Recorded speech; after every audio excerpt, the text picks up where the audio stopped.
Bem-vindos a mais um vídeo.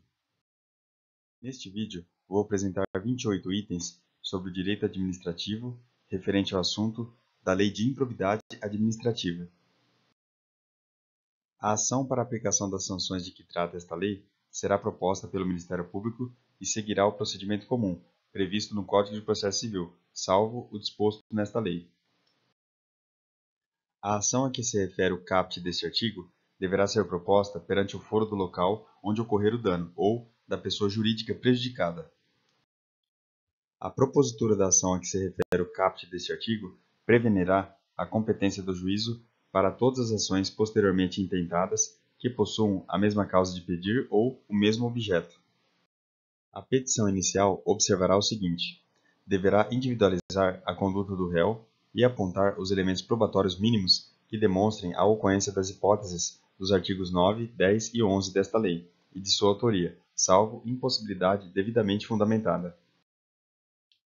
Será instruída com documentos ou justificação que contenham indícios suficientes da veracidade dos fatos e do dolo imputado ou com razões fundamentadas da impossibilidade de apresentação de qualquer dessas provas, observada a legislação vigente, inclusive as disposições constantes dos artigos 77 e 80 do Código de Processo Civil.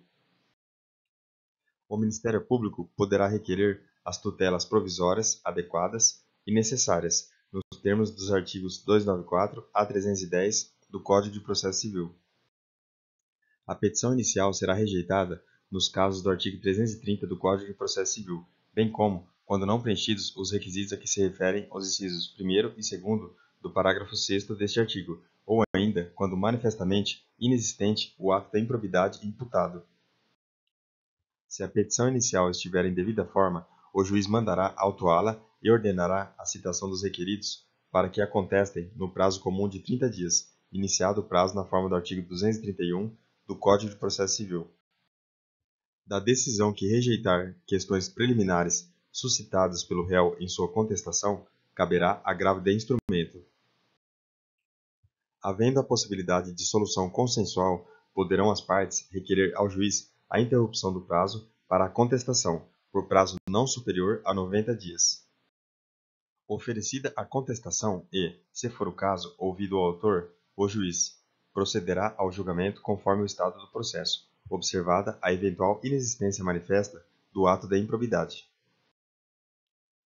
Poderá desmembrar o litisconsórcio com vistas a otimizar a instrução processual. Após a réplica do Ministério Público, o juiz proferirá decisão na qual indicará com precisão a tipificação do ato de improbidade administrativa imputável ao réu, sendo-lhe vedado modificar o fato principal e a capitulação legal apresentada pelo autor. Para cada ato de improbidade administrativa, deverá necessariamente ser indicado apenas um tipo dentre aqueles previstos nos artigos 9, 10 e 11 desta lei. Proferida a decisão referida no parágrafo 10c deste artigo, as partes serão intimadas a especificar as provas que pretendem produzir. Será nula a decisão de mérito total ou parcial da ação de improbidade administrativa que condenar o requerido por tipo diverso daquele definido na petição inicial ou condenar o requerido sem a produção das provas por ele tempestivamente especificadas. Em qualquer momento do processo, verificada a inexistência do ato da improbidade, o juiz julgará a demanda improcedente. Sem prejuízo da citação dos réus, a pessoa jurídica interessada será intimada para, caso queira, intervir no processo. Se a imputação envolver a desconsideração de pessoa jurídica, serão observadas as regras previstas nos artigos 133, 134, 135, 136 e 137 do Código de Processo Civil. A qualquer momento, se o magistrado identificar a existência de ilegalidades ou de irregularidades administrativas a serem sanadas, sem que estejam presentes todos os requisitos para a imposição das sanções aos agentes incluídos no polo passivo da demanda, poderá, em decisão motivada, converter a ação de improbidade administrativa em ação civil pública, regulada pela Lei 7.347, de 24 de julho de 85.